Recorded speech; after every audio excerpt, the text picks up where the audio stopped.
സാഗരമധ്യത്തിൽ പെട്ടു ഞാൻ ഉഴലുമ്പോൾ നൗകയുമായി നാഥ വന്നിടണേ.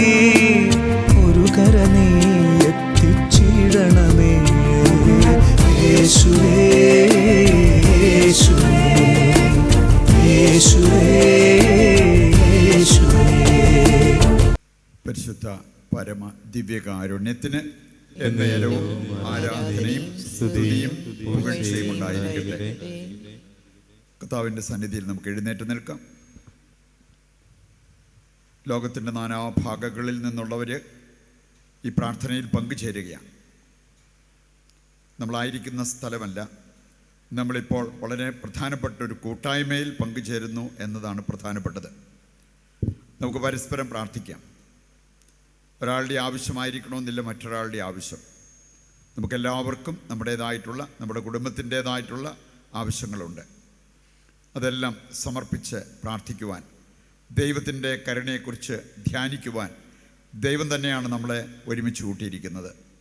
ആ വലിയ വിശ്വാസത്തോടും ബോധ്യത്തോടും കൂടെ ലോകം മുഴുവനെയും മനസ്സിൽ കണ്ടുകൊണ്ട് ലോകമാസകലമുള്ള നമ്മുടെ എല്ലാ സഹോദരങ്ങളെയും അവരുടെ ആവശ്യങ്ങളെയും മനസ്സിൽ കണ്ടുകൊണ്ട് അതിലേക്കെല്ലാം ദൈവത്തിൻ്റെ ശക്തിയും സ്നേഹവും കരുണയും വർഷിക്കപ്പെടുമെന്നുള്ള വിശ്വാസത്തോടും ബോധ്യത്തോടും കൂടെ അല്പസമയം സ്വതന്ത്രമായിട്ട് നമുക്ക് നമ്മുടെ ദൈവത്തെ സ്തുതിക്കാം, മഹത്വപ്പെടുത്താം. ഹല്ലേലൂയ, യേശുവേ നന്ദി. Hallelujah, hallelujah, hallelujah. കർത്താവേ, ഞങ്ങൾ അങ്ങേ സ്തുതിക്കുന്നു, ആരാധിക്കുന്നു. അങ്ങയുടെ നാമം ഞങ്ങൾ ഉയർത്തി പ്രാർത്ഥിക്കുന്നു. കർത്താവേ, ആ നാമം വിളിച്ചപേക്ഷിക്കുവാൻ ഒരുമിച്ച് കൂടിയിരിക്കുന്നവരാണ് ഞങ്ങൾ. ലോകത്തിൻ്റെ നാനാഭാഗങ്ങളിൽ ഇരുന്ന് ഈ പ്രാർത്ഥനയിൽ പങ്കെടുക്കുന്ന എല്ലാവരെയും അവിടുത്തെ കരങ്ങളിൽ സമർപ്പിച്ച് ഞങ്ങൾ പ്രാർത്ഥിക്കുന്നു. കർത്താവേ, ഞങ്ങളെ ഏറ്റെടുക്കണമേ, ഞങ്ങളുടെ എല്ലാ ആവശ്യങ്ങളും ഏറ്റെടുക്കണമേ. അവിടുത്തെ അനുഗ്രഹം ഞങ്ങളുടെ മേൽ വർഷിക്കണമേ, ഞങ്ങളുടെ കുടുംബത്തിൻ്റെ മേൽ വർഷിക്കണമേ. Hallelujah, hallelujah. യേശുവേ നന്ദി, യേശുവേ നന്ദി, യേശുവേ നന്ദി. ഈ മണിക്കൂറിൻ്റെ എല്ലാ അനുഗ്രഹങ്ങളും നമ്മുടെ മേൽ വന്ന് വീഴുവാൻ ആഗ്രഹിച്ചുകൊണ്ട് നമുക്ക് ആർക്കെല്ലാം വേണ്ടി പ്രാർത്ഥിക്കുവാൻ ആഗ്രഹിക്കുന്നു, ഏതെല്ലാം നിയോഗങ്ങൾ സമർപ്പിച്ച് പ്രാർത്ഥിക്കുവാൻ ആഗ്രഹിക്കുന്നു, അവയെല്ലാം സ്വർഗത്തിലേക്ക് ഉയർത്തി നമുക്ക് പ്രാർത്ഥിക്കാം. ഈശോയുടെ തിരുഹൃദയത്തിൽ നിന്ന് ഞങ്ങൾക്ക് കാരുണ്യ സ്രോതസ്സായി ഒഴുകിയിറങ്ങിയ തിരുരക്തമേ, തിരുജലമേ, ഈശോയുടെ തിരുഹൃദയത്തിൽ നിന്ന് ഞങ്ങൾക്ക് കാരുണ്യ സ്രോതസ്സായി ഒഴുകിയിറങ്ങിയ തിരുരക്തമേ, തിരുജലമേ, ഈശോയുടെ തിരുഹൃദയത്തിൽ നിന്ന് ഞങ്ങൾക്ക് കാരുണ്യ സ്രോതസ്സായി ഒഴുകിയിറങ്ങിയ തിരുരക്തമേ, തിരുജലമേ,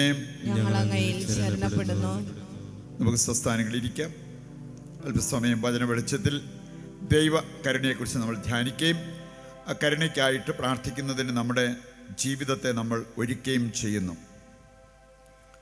കർത്താവിൻ്റെ കരുണ പ്രാപിക്കുവാൻ നമ്മെ സഹായിക്കുന്ന രണ്ട് കാര്യങ്ങളെക്കുറിച്ച് നമുക്ക് വചന വെളിച്ചത്തിൽ മനസ്സിലാക്കിയിരിക്കാം.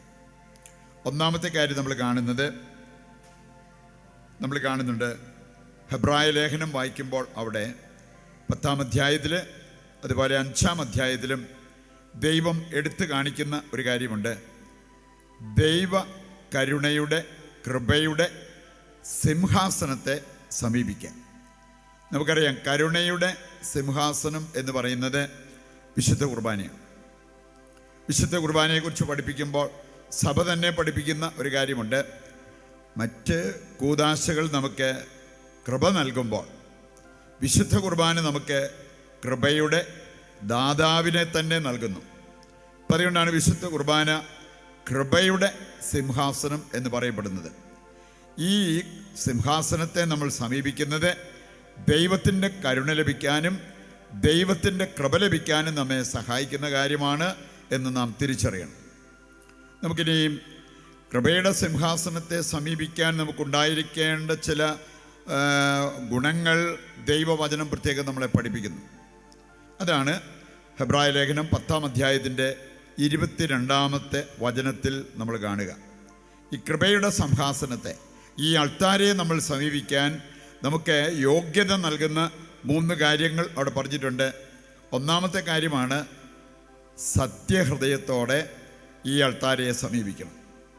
സത്യഹൃദയം എന്ന് പറഞ്ഞാൽ സത്യസന്ധതയ്ക്ക് വില കൽപ്പിക്കുന്ന ഒരു ജീവിതമായിട്ട്, ഒരു വ്യക്തിയായിട്ട് നമ്മൾ മാറണം.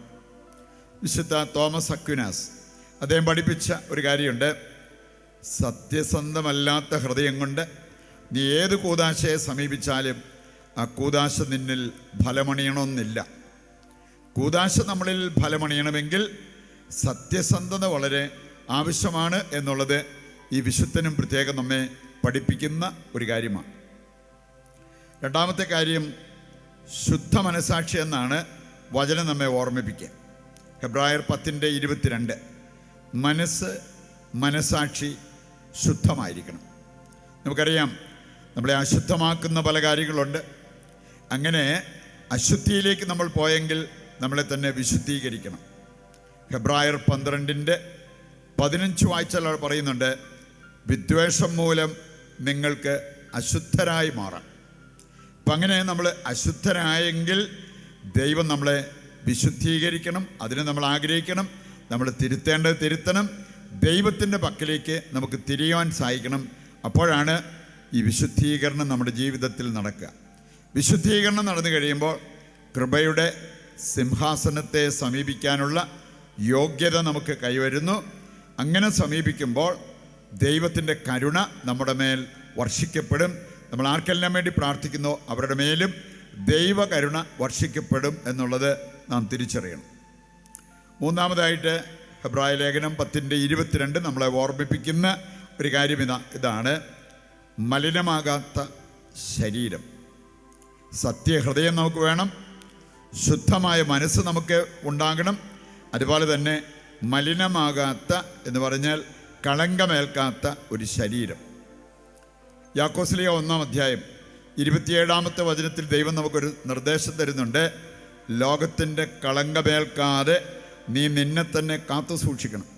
നമ്മുടെ ശരീരത്തിനോ നമ്മുടെ മനസ്സിനോ നമ്മുടെ ആത്മാവിനോ കളങ്കം വരാതെ നമ്മൾ ശ്രദ്ധിക്കണം എന്നുള്ളത്, അതിൽ നമ്മൾ വളരെ ശ്രദ്ധാലുക്കളായിരിക്കണം എന്നുള്ളത് കർത്താവ് നമ്മെ ഓർമ്മിപ്പിക്കുന്ന ഒരു കാര്യമാണ്. ഈ ശ്രദ്ധ നമുക്കില്ലാതെ പോയാൽ ലോകം നമ്മളെ കളങ്കപ്പെടുത്തും. മറ്റു പല രീതിയിൽ നമ്മൾ കളങ്കമേറ്റവരായി മാറും എന്നുള്ളത് ഈശോ നമ്മെ ഓർമ്മിപ്പിക്കുകയാണ്. അതുകൊണ്ട് പ്രിയപ്പെട്ടവരെ, ഒന്നാമത്തെ കാര്യം ഇതാണ്, നമുക്ക് കൃപയുടെ സിംഹാസനത്തെ സമീപിക്കേണ്ടതുപോലെ സമീപിക്കാൻ പറ്റും. നമ്മൾ വിശുദ്ധ കുർബാനയിലേക്ക് വന്നാൽ പോരാ, കുർബാന കണ്ടാൽ പോരാ, ആ കൃപയുടെ സിംഹാസനത്തെ സമീപിക്കേണ്ടതുപോലെ സമീപിക്കണം. അപ്പോൾ ദൈവത്തിൻ്റെ കൃപയും ദൈവത്തിൻ്റെ കരുണയും നമ്മുടെ ജീവിതത്തിലേക്ക് വർഷിക്കപ്പെടും. രണ്ടാമതായിട്ട് ഇതിന് നമ്മെ സഹായിക്കുന്ന ഒരു പ്രധാനപ്പെട്ട കാര്യമാണ് പ്രാർത്ഥിക്കുക എന്നുള്ളത്. നമ്മൾ കാണുന്നുണ്ട് സങ്കീർത്തനം 123 സങ്കീർത്തനം, അതിൻ്റെ 2-ാമത്തെ വചനം എടുക്കുമ്പോൾ അവിടെ സങ്കീർത്തകൻ പറയുന്നൊരു കാര്യമുണ്ട്. എനിക്ക് കരുണ ലഭിക്കുവോളം ഞാൻ എൻ്റെ കർത്താവിനെ നോക്കിയിരുന്ന് പ്രാർത്ഥിക്കും. ദൈവത്തിലേക്ക് സ്നേഹത്തോടെ ഇരിക്കുന്നത് അത് വലിയൊരു പ്രാർത്ഥനയാണ്. അത് സങ്കീർത്തകൻ പറയാണ്, എനിക്ക് കരുണ കിട്ടുവോളം 5 മിനിറ്റെന്നോ 5 ദിവസത്തേക്കെന്നോ ഒന്നും പറയുന്നില്ല. എനിക്ക് കരുണ കിട്ടുവോളം ഞാൻ എൻ്റെ കർത്താവിനെ നോക്കിയിരുന്ന് പ്രാർത്ഥിക്കും. അതാണ് സങ്കീർത്തകൻ പറഞ്ഞിരിക്കുന്ന ഒരു കാര്യം. പറയുന്നുണ്ട്, ദൈവകരുണ ലഭിക്കാൻ ആഗ്രഹിക്കുന്നവർ കർത്താവിലേക്ക് നോക്കിയിരിക്കാനും പ്രാർത്ഥിക്കാനും തയ്യാറാകണം. കത്തോലിക്ക സഭയുടെ മതബോധന ഗ്രന്ഥം 2744 വായിച്ചാൽ അവിടെ പറഞ്ഞിരിക്കുന്ന ഒരു കാര്യമുണ്ട്. പ്രാർത്ഥന ഒരു നിർണായക ആവശ്യമാണ്. നിർണായക ആവശ്യം, വൈറ്റൽ നെസസിറ്റി എന്നാണ് പ്രാർത്ഥനയെക്കുറിച്ച് കത്തോലിക്ക സഭ നമ്മെ പഠിപ്പിക്കുന്നത്. നമുക്കറിയാം, നിർണായക ആവശ്യമായിട്ടുള്ള കാര്യങ്ങൾ ഇല്ലാതെ പോയി കഴിഞ്ഞാൽ അത് നമ്മുടെ ജീവിതത്തിൽ വളരെ വളരെ അപകടം. ഓക്സിജൻ ഒരു നിർണായക ഘടകമാണ്. അത് കിട്ടാതെ പോയി കഴിഞ്ഞാൽ മരണത്തിലേക്ക് പോലും അത് നമ്മളെ നയിക്കും. അപ്പം അതുകൊണ്ട് പ്രാർത്ഥനയെക്കുറിച്ച് പറഞ്ഞിരിക്കുന്നത് നിർണായക ഘടകമാണ്. നമുക്ക് ഏത് കാര്യത്തിലാണേലും, അതൊരു രോഗസൗഖ്യത്തിനാണേലും പ്രലോഭനങ്ങളെ അതിജീവിക്കാനുള്ള കൃപ കിട്ടാനാണെങ്കിലും പ്രിയപ്പെട്ടവർ ദൈവത്തിൻ്റെ കരുണ കിട്ടാനാണെങ്കിലും അതിനെല്ലാം ആവശ്യമായിട്ടുള്ളൊരു കാര്യം പ്രാർത്ഥിക്കുക എന്നുള്ളതാണ്. അങ്ങനെ പ്രാർത്ഥിക്കുന്നവരുടെ ഏത് പ്രശ്നത്തിനും പരിഹാരം അവർ ദൈവത്തിൽ കണ്ടെത്തിയിരിക്കും. ഒരു കാര്യം പ്രാർത്ഥനയെക്കുറിച്ച് പറഞ്ഞിരിക്കുന്നത്, പ്രലോഭനങ്ങൾ നേരിടുന്നവരാണോ നിങ്ങൾ, അതിനെ അതിജീവിക്കാനുള്ള ഏറ്റവും നല്ല മാർഗം, നിങ്ങളുടെ പ്രലോഭനങ്ങളെ ചെറുത്തു നിൽക്കാനുള്ള ഏറ്റവും നല്ല മാർഗം പ്രാർത്ഥനയിൽ മുഴുകുക എന്നുള്ളതാണ്. അങ്ങനെ പ്രാർത്ഥനയിൽ മുഴുകുമ്പോൾ പ്രലോഭനങ്ങളെ അതിജീവിക്കാനുള്ള കൃപ ദൈവം തരും. വീണ്ടും, നീ മാരക രോഗത്താലും മറ്റ് പ്രയാസങ്ങളാലും ബുദ്ധിമുട്ടുന്ന വ്യക്തിയാണോ? ഒരുപാട് മരുന്ന് കഴിച്ചിട്ടും നീ സൗഖ്യം പ്രാപിക്കാത്ത വ്യക്തിയാണോ? നിന്നെ സുഖപ്പെടുത്താൻ ശക്തിയുള്ള വലിയൊരു ഔഷധമായിട്ട് നീ പ്രാർത്ഥനയെ കാണുക. അങ്ങനെ പ്രാർത്ഥിക്കുമ്പോൾ അവിടെ ദൈവത്തിന് നിൻ്റെ ജീവിതത്തിൽ പ്രവർത്തിക്കാൻ സാധിക്കും എന്നുള്ളത് നാം മനസ്സിലാക്കിയിരിക്കേണ്ട ഒരു കാര്യമാണ്. ഏതാനും ചില കാര്യങ്ങൾ വിശുദ്ധര് പ്രാർത്ഥനയെക്കുറിച്ച് നമ്മളെ പഠിപ്പിച്ചിരിക്കുന്നത് തിരിച്ചറിഞ്ഞാൽ എന്തിനും ഏതിനും നമ്മൾ തിരിയുന്നത് പ്രാർത്ഥനയിലൂടെ ദൈവത്തിങ്കിലേക്കായിരിക്കും. നമുക്ക് കാണാൻ സാധിക്കും വിശുദ്ധ ജോൺ ക്രിസോസ്റ്റം അദ്ദേഹം പറയുന്നത്, പ്രാർത്ഥനയെന്ന് പറയുന്നത് ആയിരക്കണക്കിന് അനുഗ്രഹങ്ങളുടെ വേരും ഉറവയും മാതാവുമാണ്. പ്രാർത്ഥനയെക്കുറിച്ച് എത്ര മനോഹരമായിട്ടാണ് വിശുദ്ധ ജോൺ ക്രിസോസ്റ്റം പറഞ്ഞിരിക്കുന്നത്. ആയിരക്കണക്കിന് അനുഗ്രഹങ്ങളുടെ വേരാണ്, ദ റൂട്ട്, വേരാണ് പ്രാർത്ഥന, ഉറവയാണ് പ്രാർത്ഥന, മാതാവാണ് പ്രാർത്ഥന. എങ്കിൽ പ്രാർത്ഥിക്കുന്നവരുടെ ജീവിതത്തിൽ സകലതും സാധ്യമാകും എന്നുള്ളത് ഇതിലൂടെ നമ്മൾ മനസ്സിലാക്കിയിരിക്കേണ്ട ഒരു കാര്യമാണ്. ഒരു കാര്യം പറഞ്ഞിരിക്കുന്നത്, പ്രാർത്ഥിക്കാൻ നമ്മൾ പഠിക്കേണ്ടത് ക്ലാസ് റൂമിലിരുന്നല്ല, പ്രാർത്ഥിക്കാൻ നമ്മൾ പഠിക്കേണ്ടത് ക്ലോസറ്റിലിരുന്ന്. ക്ലോസറ്റ് എന്ന് പറഞ്ഞാൽ നമ്മൾ ഈ തുണിയൊക്കെ തൂക്കിയിടുന്ന അലമാര എന്ന് പറഞ്ഞാൽ അതിങ്ങനെ അടച്ചു വച്ചിരിക്കുന്നവരാണ്. വാതിൽ തുറക്കും, അതിനകത്ത് തൂക്കിയിടും, അല്ലെ അതിനകത്ത് നിന്ന് എടുക്കും, എന്നിട്ട് അത് അടച്ചു വെക്കും. ഇനി അങ്ങനെ ഒരു ക്ലോസറ്റിൽ ഇരുന്നു കൊണ്ടാണ് നമ്മൾ പ്രാർത്ഥിക്കാൻ പഠിക്കേണ്ടത്. കാരണം മത്തായി 6-ാം അധ്യായം 6-ാമത്തെ വചനം എടുക്കുമ്പോൾ അവിടെ പറഞ്ഞിരിക്കുന്നൊരു കാര്യമാണ്, നീ പ്രാർത്ഥിക്കുമ്പോൾ നിൻ്റെ മുറിയിൽ കിടന്ന് കതകടച്ചിട്ട് രഹസ്യങ്ങൾ അറിയുന്ന പിതാവായ ദൈവത്തോട് നീ പ്രാർത്ഥിക്കുക. പറയുന്നുണ്ട്, പ്രാർത്ഥിക്കാൻ നമ്മൾ പഠിക്കേണ്ടത് ക്ലാസ് റൂമിലിരുന്നല്ല, ഒരു അധ്യാപകനല്ല നമ്മളെ പ്രാർത്ഥിക്കാൻ പഠിപ്പിക്കേണ്ടത്. നമ്മൾ ദൈവത്തിങ്കിലേക്ക് തിരിഞ്ഞ് അതിന് സമയം കണ്ടെത്തി മറ്റു കാര്യങ്ങളെല്ലാം മാറ്റിവെച്ചിട്ട് ദൈവത്തോട് ചേർന്ന് പ്രാർത്ഥിക്കാൻ നമുക്ക് സാധിക്കണം. അവിടെ പ്രാർത്ഥന നമ്മെ ദൈവത്തിങ്കിലേക്ക് ഉയർത്തുന്നത് കാണാൻ പറ്റും. ദൈവത്തിൻ്റെ കരുണ ആ പ്രാർത്ഥനയിലൂടെ നമ്മുടെ ജീവിതത്തിലേക്ക് വന്ന് നിറയുന്നത് നമുക്ക് കാണാൻ പറ്റും. ഓസ്വാൾഡ് ചേംബേഴ്സ് ഒരു നല്ല ആധ്യാത്മിക ഗുരുവായിട്ട് അദ്ദേഹത്തെ നമുക്ക് കാണാൻ പറ്റും. അദ്ദേഹം സൂചിപ്പിച്ച ഒരു കാര്യം, പ്രാർത്ഥിക്കുമ്പോൾ ആ പ്രാർത്ഥന നല്ലൊരു പ്രാർത്ഥനയായി മാറാനും ഫലസംദായകമായ പ്രാർത്ഥനയാകാനും നമ്മൾ ശ്രദ്ധിക്കേണ്ടത് നമ്മുടെ ദൃഷ്ടി എവിടെയാണ് നമ്മൾ ഉറപ്പിക്കേണ്ടത് എന്നാണ്. പ്രാർത്ഥിക്കുമ്പോൾ നമ്മുടെ ദൃഷ്ടി ഉറപ്പിക്കേണ്ടത് നമ്മുടെ പ്രശ്നങ്ങളിലല്ല. പ്രാർത്ഥിക്കുമ്പോൾ നമ്മുടെ കണ്ണുകൾ ഉറപ്പിക്കേണ്ടത് നമ്മുടെ ദൈവത്തിലാണ്. അങ്ങനെ എന്ത് പ്രശ്നമാണേലും നമ്മൾ ദൈവത്തിൽ ദൃഷ്ടി ഉറപ്പിച്ച് ദൈവത്തിൻ്റെ പക്കലേക്ക് നോക്കുമ്പോൾ, ദൈവത്തിങ്കിലേക്ക് നമ്മുടെ ശ്രദ്ധ ഉയർത്തുമ്പോൾ ആ പ്രാർത്ഥന ഫലമണിയും എന്നുള്ളത് ഈ ആധ്യാത്മിക ഗുരു നമ്മെ പഠിപ്പിക്കുന്ന ഒരു കാര്യമാണ്.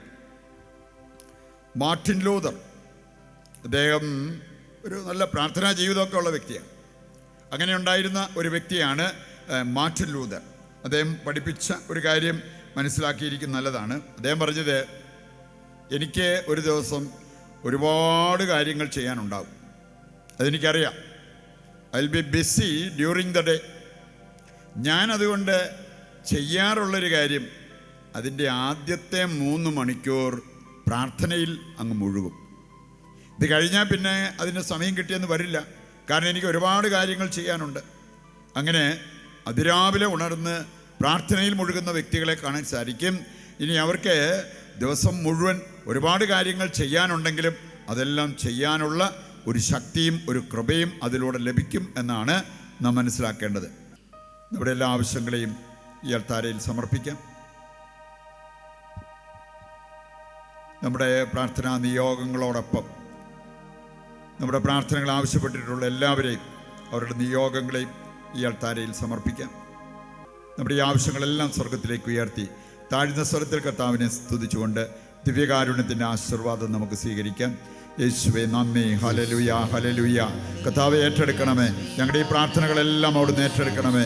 ഞങ്ങളുടെ എല്ലാ പ്രാർത്ഥനാ നിയോഗങ്ങളും അവിടുന്ന് നിറവേറ്റി തരണമേ. കർത്താവേ ഞങ്ങൾക്ക് വേണ്ടി, ഞങ്ങളുടെ കുടുംബത്തിന് വേണ്ടിയും ലോകം മുഴുവന് വേണ്ടിയും ഞങ്ങളിപ്പോൾ അങ്ങയോട് വിളിച്ചപേക്ഷിക്കുന്നു. അവിടുത്തെ കരുണയാൽ ഞങ്ങളെ നിറയ്ക്കണമേ, കൃപയാൽ ഞങ്ങളെ നിറയ്ക്കണമേ. ഞങ്ങൾക്ക് വേണ്ട എല്ലാ സൗഖ്യവും സമാധാനവും വിടുതലും വിശുദ്ധീകരണവും നൽകണമേ എന്ന് ഞങ്ങൾ പ്രാർത്ഥിക്കുന്നു. Hallelujah, hallelujah, hallelujah.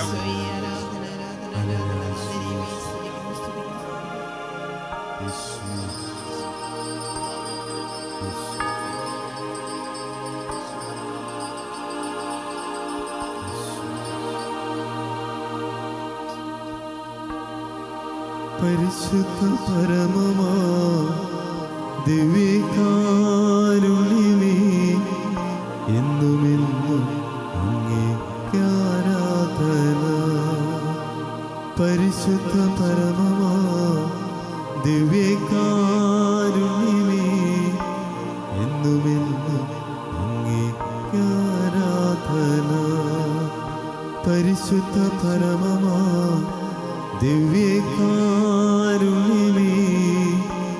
എന്നുമെന്നും അങ്ങേക്ക് ആരാധന. നന്മ നിറഞ്ഞ മറിയമേ സ്വസ്തി, കർത്താവ് അങ്ങയുടെ കൂടെ സ്ത്രീകൾ അങ്ങ് അനുഗ്രഹിക്കപ്പെട്ടവളാകുന്നു.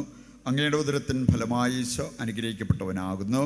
പരിശുദ്ധ മറിയമേ തമ്പുരാന്റെ അമ്മേ, പാപികളായ ഞങ്ങൾക്ക് വേണ്ടി ഇപ്പോഴും ഞങ്ങളുടെ മരണസമയത്തും തമ്പുരാനോട് അപേക്ഷിച്ചുകൊള്ളണമേ. ആമേൻ. ഞങ്ങളുടെ സഹായമായ പരിശുദ്ധ മറിയമേ, ഞങ്ങൾക്ക് വേണ്ടി അപേക്ഷിക്കണമേ. വിശുദ്ധ ഫൗസ്റ്റീനായേ, ഞങ്ങൾക്ക് വേണ്ടി അപേക്ഷിക്കണമേ. ഈശോ മിശിഹായ്ക്ക് സ്തുതിയായിരിക്കട്ടെ.